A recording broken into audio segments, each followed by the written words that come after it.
capping off this week on Locked On Utah Hockey Club.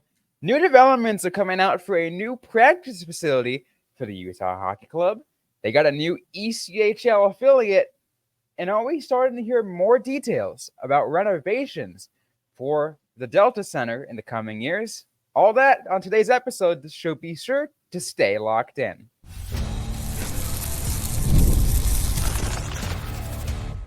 You are Locked On Utah Hockey Club, your daily podcast on the Utah Hockey Club, part of the Locked On Podcast Network, your team every day. Welcome to the show, everybody. This is Locked On Utah Hockey Club, your number one daily podcast on the Utah Hockey Club. I'm your host, Robin Leonio, alongside Tom Callahan. We want to thank everyone for making this show your first listen every single day. We are free and available everywhere you get your shows. We got a really fun episode on today, Tom, because we've got a lot of developments going on around the Salt Lake area, and if you're a Salt Lake hockey fan or Utah hockey fan, a lot of things coming in. A new practice facility for the Utah Hockey Club is in the works officially. It seems like the Smith Entertainment Group has purchased a piece of land in Sandy, Utah, so a little suburb on I believe the southeast side of the Salt Lake metropolitan area. A little more area. I'll bring the graphic up in a little bit once. But they're getting that they bought a massive shopping center there, and they're going to renovate part of that. Part of that to turn into a new practice facility for Utah. Yeah, it's an interesting purchase. They basically bought a mall.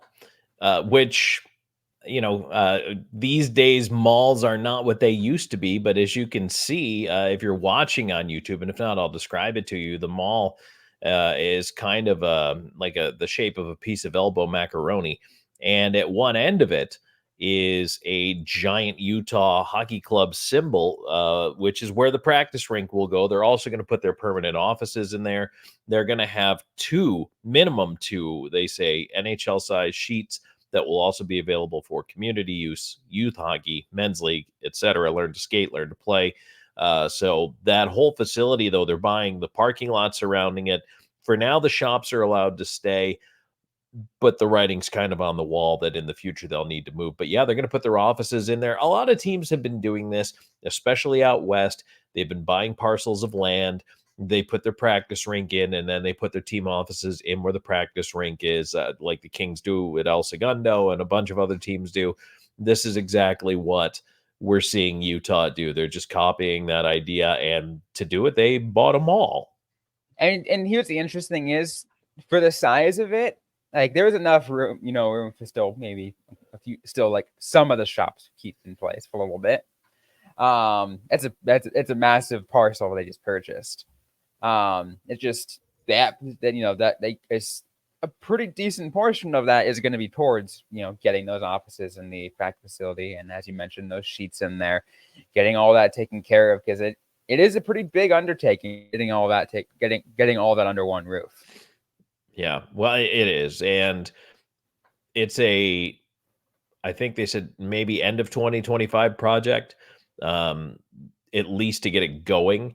And then on top of that, I'm sure they're going to continue to develop the project over time. You're going to see, new uses for it, new needs for it. So I'll be really interested to see the development.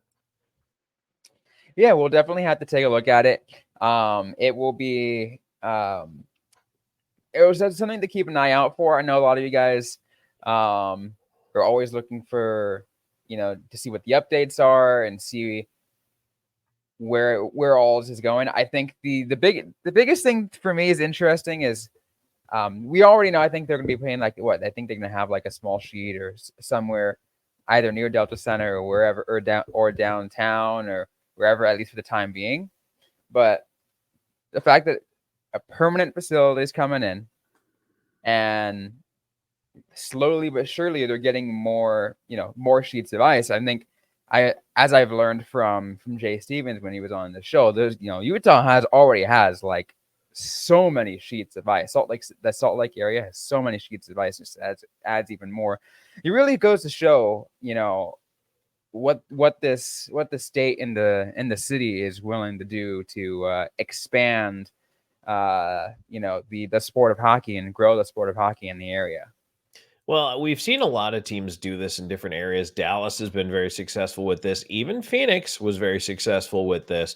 They put up a bunch of youth and community rinks, get kids playing the game, get them interested in the game. And I'm not saying there's not a good youth hockey presence in Salt Lake, but you can grow it, you can expand Yeah. it. The NHL's program, where you can go through the learn to play. They have opportunities for free gear, which is often the most expensive barrier to entry. Is the cost of the gear is prohibitive for some families. So having all that under their house, the UHC now is really taking charge of that, and they're going to have their own area for that. They'll have the storehouses there. I'm sure. There's going to be a killer pro shop there, not only for jerseys and t-shirts, but I'm sure there's also going to be a nice gear selection, sticks, gloves, helmets, the whole 9 yards. I think that really gives them an opportunity to possibly even bring in a tenant to run something like that from a hockey pro shop standpoint. Also really, Robin, we're talking about growing the game at a community and a roots level while having a showcase practice facility, state of the art, and in a practice facility in the NHL, it's not just ice and a locker room. There are training facilities that need to be built, workout rooms that need to be built. So basically, the teams, especially when you're in mixed use facility, like they have here, sharing with the Utah Jazz, you need your own space where you can live and breathe and take your team meals and watch your team video that is not at that arena.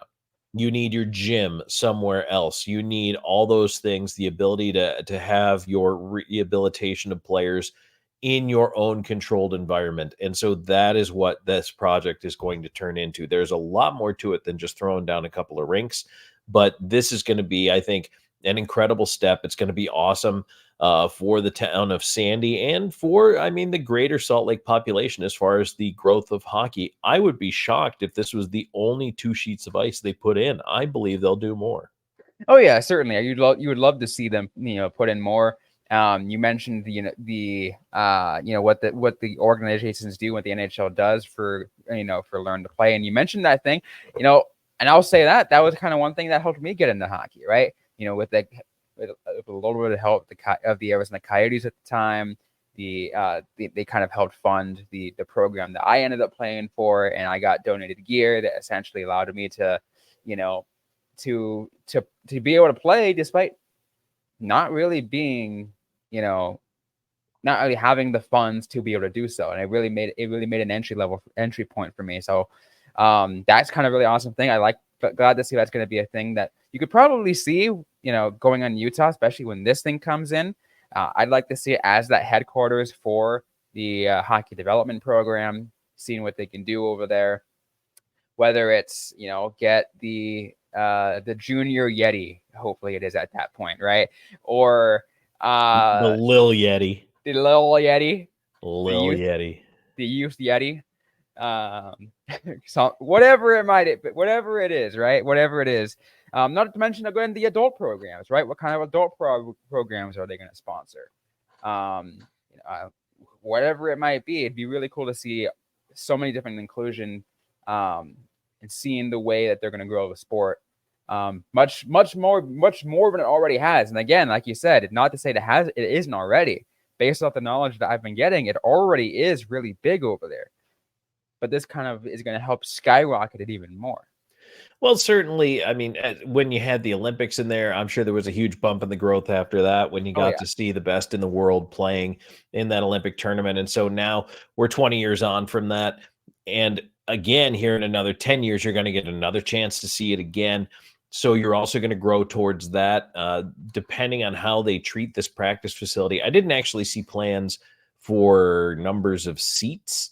Typically for these facilities, they're in the hundreds. But if and again, these are Utah or NHL size sheets of ice. But if they look forward a little bit, there's potential to maybe even be offsite practice host or some kind of facility where you could also filter that Olympic media coverage through your rinks. and or at least some of it, and have Germany practicing there, the United States practicing there, whatever. So I think that this is all a boon to the growth of the game. And the Salt Lake market is going to benefit tremendously here from, and again, I mean, this is the same organization, remember, as the Coyotes, who did an excellent job growing the youth game and the adult game in the Valley. They really did.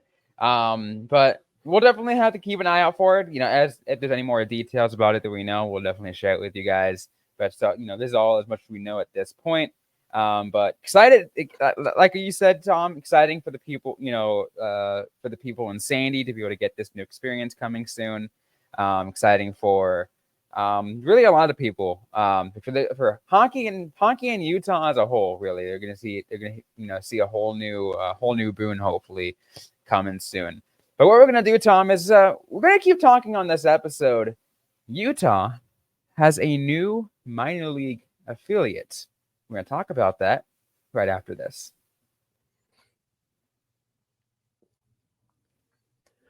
And today's episode is brought to you in part by eBay Motors. Passion, drive, and patience. The formula for winning championships is also what keeps your ride or die alive.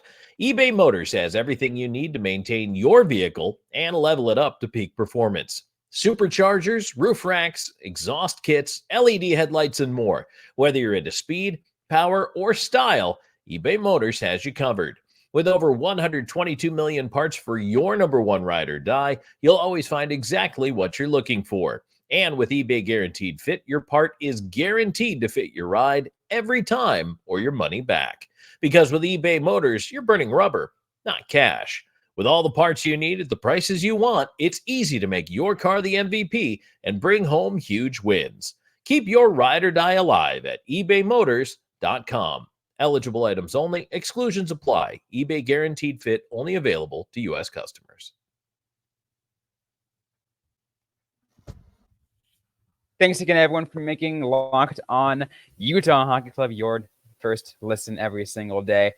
Once again, we're free and available every get your shows. I also want to remind everyone that you can join our Insider Text Club to 801-760-9033. That's 801-760-9033. Click the link in the description, too. We will hope you guys get signed up, get access to some exclusive content, text us one-on-one whenever you guys want. Really get access to some other really information coming your way. Mailbags, that you got it all on our text club.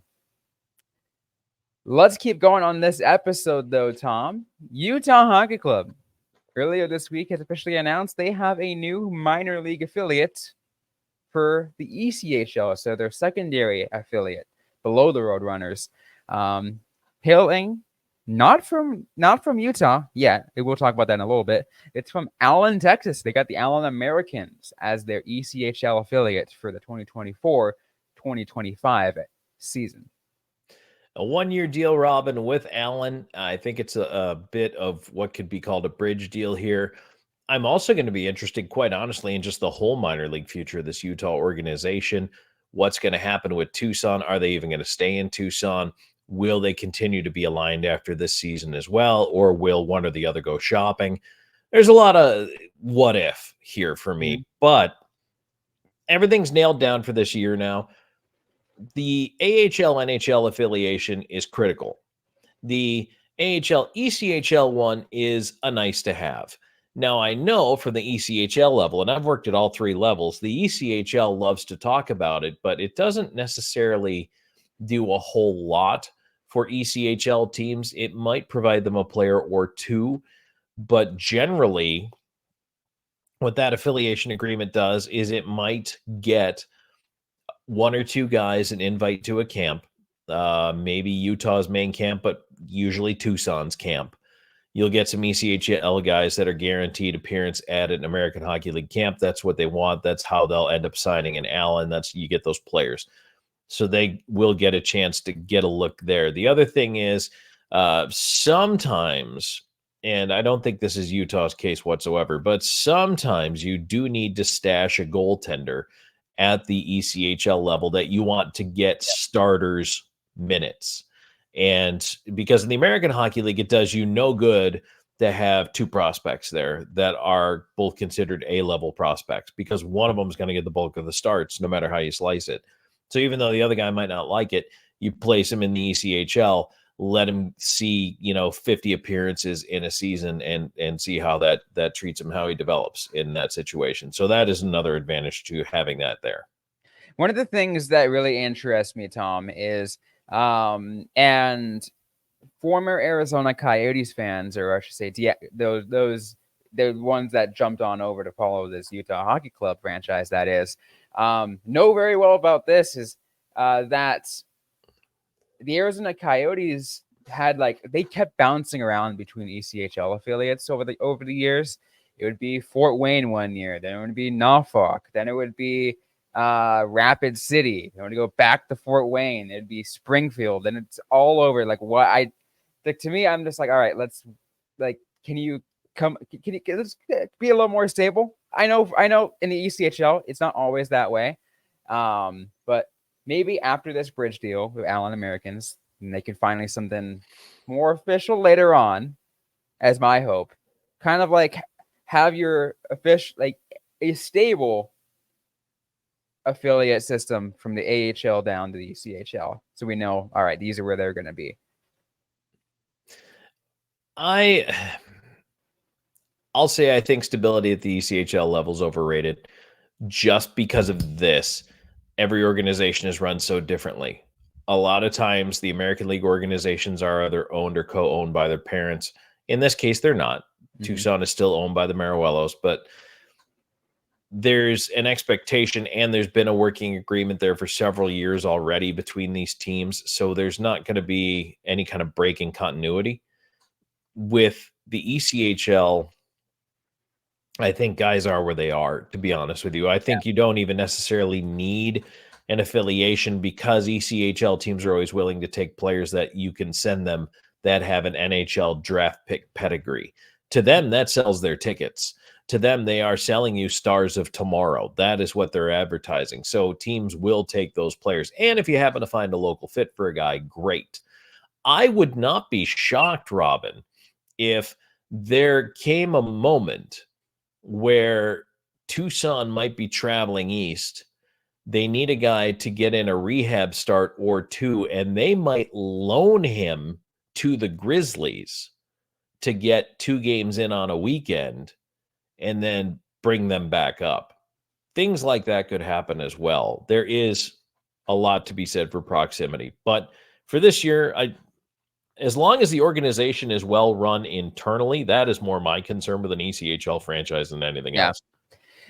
Here are the things when it comes to it, and this can kind of just go ahead and spin into just an overall minor league discussion and minor league affiliation discussion. I actually had a question about this about an AHL affiliation for this team, and that's something I'll mention really quick. Someone who they had a history covering the San Jose Sharks. They kind of did bounced around, I think, elsewhere. Can't exactly remember. But they asked me, it did come to think, does Tucson change their colors, or are they gonna whatever? And I'm like, look, they only have a couple more years of affiliation agreement with Utah, so who knows what happens after that. And that made me even think even more so, taking a look at the rest of it. So this is a 1-year agreement with the Allen Americans. The Utah Grizzlies has 1 more year ECHL affiliation agreement with the Colorado Eagles and Avalanche. So a lot of things are in play here. Yeah, there is the potential for change. And the other thing that we'll have to see after this season is, how do the Grizzlies fare? If we're going to talk Utah hockey as a big picture item, how will that East Coast League team end up doing for itself? That's going to be a big question to ask. So they may draw more. They may do the same. They may draw less. There's a lot of ways it could go for them. So, do they stay where they are? Let me put this out for you, Robin. What if that team ends up, let's say they put in 4,000 or 5,000 seats at this practice arena out in Sandy? Do you relocate an ECHL team i.e. the Grizz, to that arena. And they play out of your practice facility as well. These are all things, while it's in the planning stage, that you could easily add in and make happen. Now, I'm not pretending to know if Yeah, there's of any course. plans to own an ECHL team here, or put your American Hockey League team in that market, in that I arena. mean, again, we've talked You already. could do that. We've talked already about the idea that it's, a possibility. People have asked about this. The possibility, and again, we don't know all of it's only speculation at this point, as we've mentioned, of Utah some maybe making it up to the AHL or whatever it might be, because it's not completely out of the realm where that's happened. Especially if the let's say if, like, Ryan Smith doesn't kind of wants to sever all ties with Alex Morello and that in that ownership. So like, oh yes, we don't want to have to deal with you. We'll make it. That day is coming. Exactly. It's very obvious that day's coming. Exactly. So that's kind of so like maybe the idea that maybe the Grizzlies can move up to the AHL. One thing that's also interested me is I looked it up. The Idaho Steelheads, the ECHL team out of Boise, are the current ECHL affiliate of the Dallas and Texas Stars. So it, like I said, there are a lot of moving parts. And again, this is just my speculation of a lot of different possibilities that can go down there. Like, who knows? Maybe down the road, there could, like, years down the road, you can have like a Utah Yeti. I'm always just going to use that name because it's probably the most likely. Utah Yeti, Utah Grizzlies, Idaho Steelheads, like, system, and that's all within a pretty decent distance from each other. Because yeah, sure, like, Boise is a decent, like, what was, like, someone told me, like, a 6 to 8 hour drive from Salt Lake City. But as kind of you mentioned, doesn't really matter as much for the ECHL as it does for the AHL being Could close. still be a day of game call up, though. You could get a guy coming in for morning skate at 9 o'clock, say, get in the car, drive to Salt Lake. You're playing tonight in the American League. Yeah, that is exactly. feasible. So, like, having them all that close could have been an extremely ideal situation for Utah. I think that let me say that I was thinking about costs, and I remember having a discussion with the whole Sharks Barracuda setup, and no one really went to Barracuda games when they played in the SAP Center. They all went to Sharks games. The Barracuda would draw, 5 people, and 4 of them were vendors. But the Sharks didn't necessarily care as much because of the money they were saving. The locker room was down the hall. And by having that team in-house back then, so this is almost 10 years ago now, we're talking, your typical developmental budget was like $4 to $5 million. They were saving half of that by having the team in-house. So they honestly didn't care that much about selling tickets. Now, the Barracuda are moving out into their own arena. They're getting their own barn, which they should. Do. They're already playing there. Yeah, they should. So, and that's great. And you want that. You want your AHL team to not play in the big kid shadow all the time. But the Sharks didn't care. If they stayed close, didn't do a whole lot. They want them to, obviously. Yeah. Let's increase the bottom line. But they weren't spending the money on player development, just simply with cost of housing, cost of travel, cost of per diem. All of that has to change into the equation. And so if you have your team right there, it saves you a ton of money. The cool thing is on this, in the case for Utah, is the Grizzlies are pretty well established. They've been playing in West Valley City for a while. That's not an issue, right? They've got the fan base there. Like, what happens when the Utah Hockey Club starts playing? I don't know. I'm assuming they would still keep a lot of their fans, because it's not like you have to share. It's not like they AHL teams will only play on the weekends, and the NHL teams play any other day. So now here's another stumbling block to that is in the American Hockey League, they will not expand past the number of NHL franchises. So if there is a 1-for-1 no matter what the number of teams is, you have to purchase and relocate an existing franchise. They will not give you an expansion franchise. The AHL is not interested in having an extra team compared to the NHL. Fair. Something to there are a lot of things to consider, right? A lot of things to really look into to see what it is. And again, all that we've been talking at this point is just speculation. But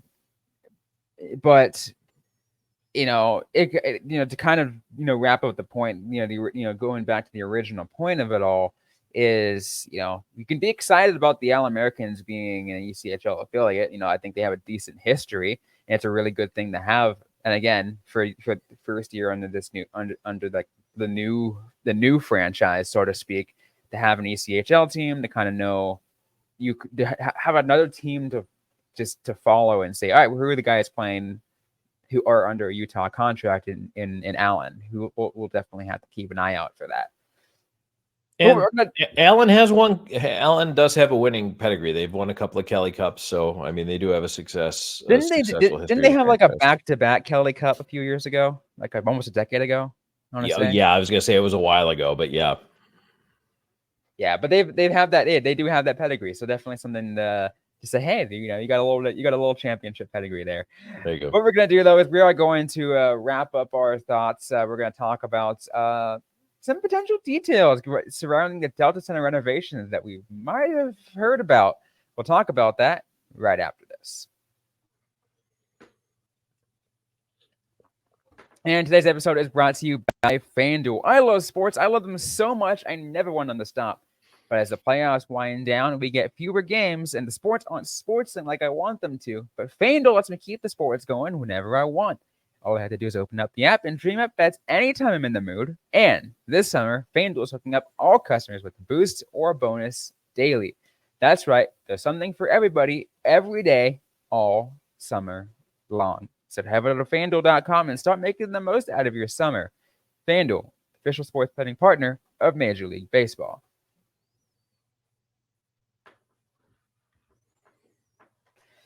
So let's wrap up these last few minutes of the Locked On Utah Hockey Club podcast. Robin Leoni and Tom Callahan.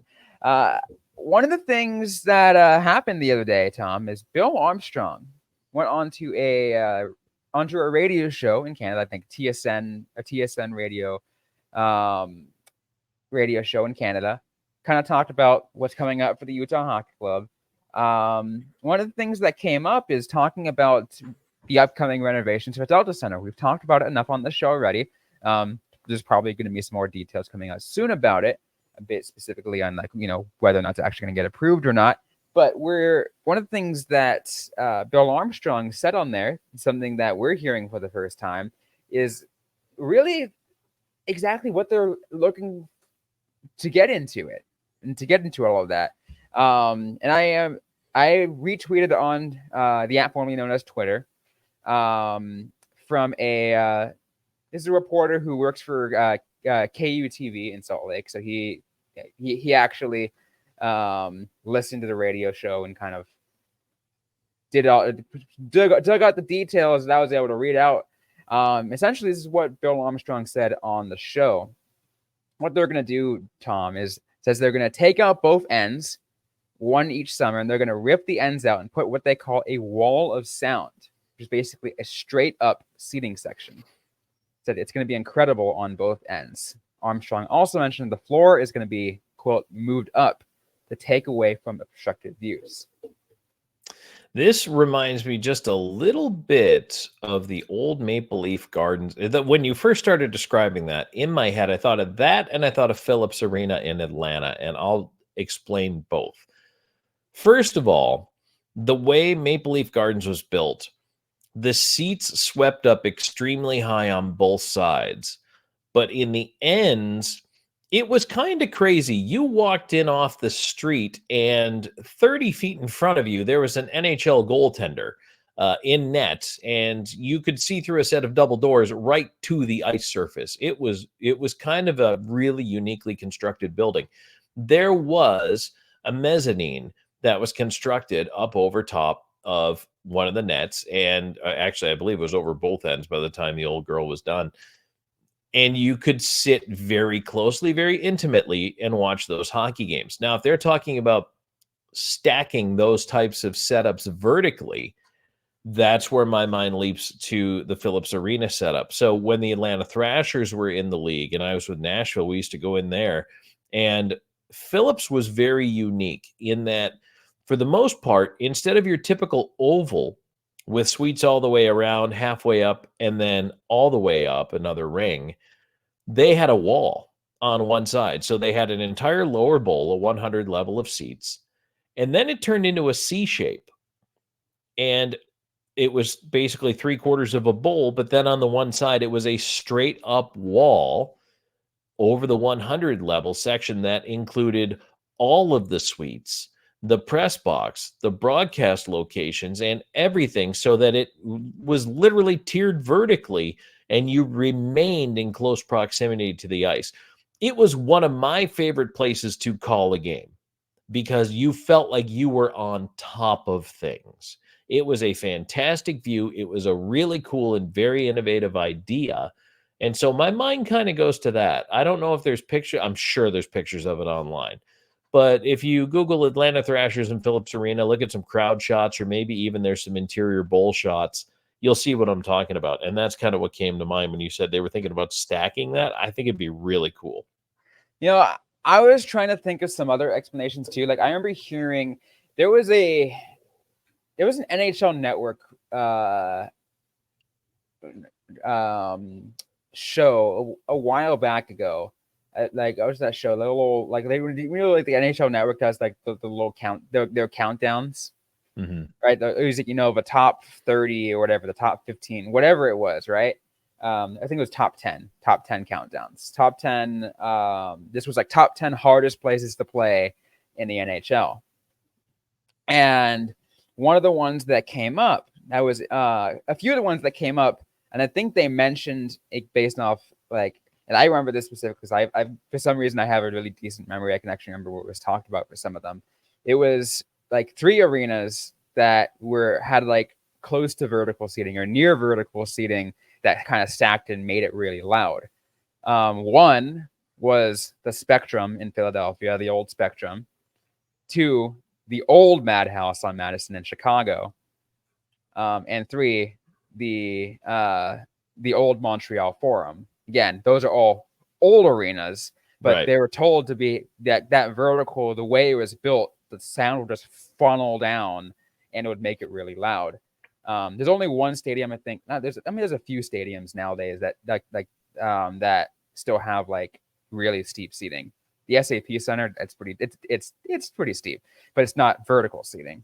But I've been in a couple of buildings. I grew up in a building, Buffalo Memorial Auditorium, where the upper deck, the oranges, were like that, and you couldn't build it that way anymore because of building codes and safety codes.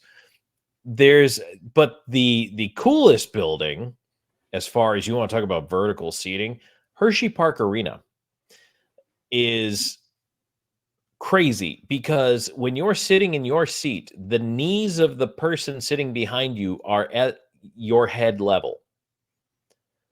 So that's how steep those seats are. So picture that. The knees of the guy behind you or the gal behind you are right here at the back of your head.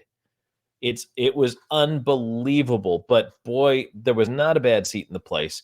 Tiny concourse. It was a very cramped arena, but it was just one of those things that going to a game there was magical. It's and very cool. The interesting thing is when you get those kind of arenas, and I know that, and I know a little bit, again, like I said, a little bit from firsthand, is they tell you, it's like, hey, by the way, don't lean from your seat because you'll block the You people will behind you. well, and you can topple over too if you're not careful. Yeah, like so, but it's interesting they're going to be doing that, but they're going to be doing that on the ends, right? So, and that's kind of what I'm curious to see, Robin, is how high up they're going to go on each side. But it's a great idea because it's a great way to stack seats and keep the visibility for the fans while making it louder and more intimidating. Yeah, because like I said, when you're able to feel like fans are on top of you, that's crazy. Like the closer down to the bottom you get and the louder it gets, it's a really interesting experience. That second bit, though, I do want to mention, because as we're running out of time on this show, Tom, is saying that they're raising the floor a little bit. That's going to take away some a little bit more of that obstruction. Curious to see how soon that bit's going to get done. Like, I know what they said, that the ends are going to get taken care of over the summer. So, like, one end will be taken care of in the summer of 2025, and then the next end is going to be get taken care of the summer of 2026. But we'll see past that. Yeah, you're either doing the floor first or last, right? I mean, Yeah. it's the old Ricky Bobby here. You ain't first, you're last. So the floor, if it ain't first, it's last, because you're either gonna, rip each end off 1 year at a time and then elevate the floor, or, to my way of thinking, I think you'd want to elevate the floor as quickly as possible, because you've got to put the pipes in anyway and pick those pipes up with the refrigerant and all that. You might as well just put in all new pipes, new refrigerant. So why not have that in place for year one? And if you do pop the sheet up to 3 feet, pour some concrete in there that elevates it. Same thing, the Jazz floor would be elevated. It'd almost be like going to a college basketball game at Vanderbilt. Vandy's got that raised court, which is really unique. So it's been done. There are precedents for it. And yes, it would. Just by picking the arena up vertically, those couple of feet, yes, you will increase sight lines for a lot of seats. And again, if you're able to get to a point in which not a single seat is a bad seat, that's the most ideal situation, right? Yes, especially when you're inheriting a building that is not ideal, but you're going to be able to make it better, and it's just going to take a little bit of patience. But UHC's got a plan, so I want to see it. I will say this, Tom, it does feel like a load of a breath of fresh air, seeing plans, specific plans in place, and that they are known, and we know exactly what's going to happen. Like, rather than, it might be this, it might be that. You are traumatized. Yes, I am traumatized by your past organizational patterns of behavior. Look, covering the Coyotes as long as I had, it really did a lot.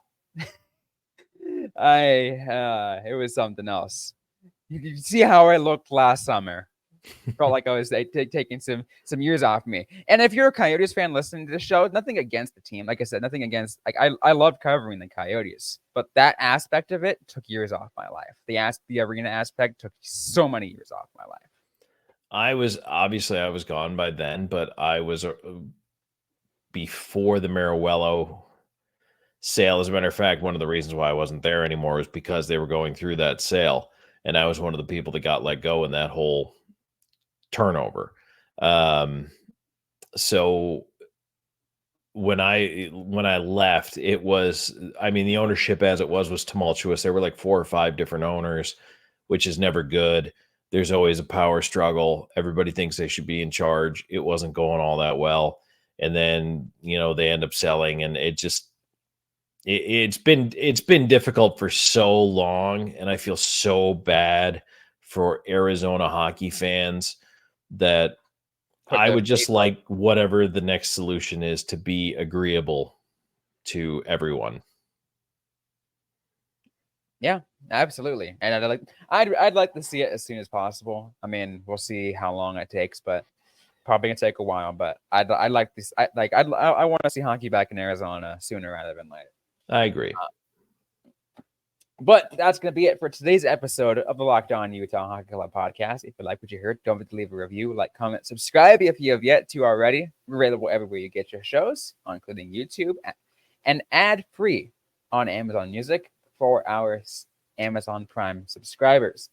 Don't forget to interact with us on social media. We are on the app formerly known as Twitter, on X, and Instagram and Threads at LO_NHL Utah. I am at Robin_Leonio. Tom Callahan is at Callahan on Air.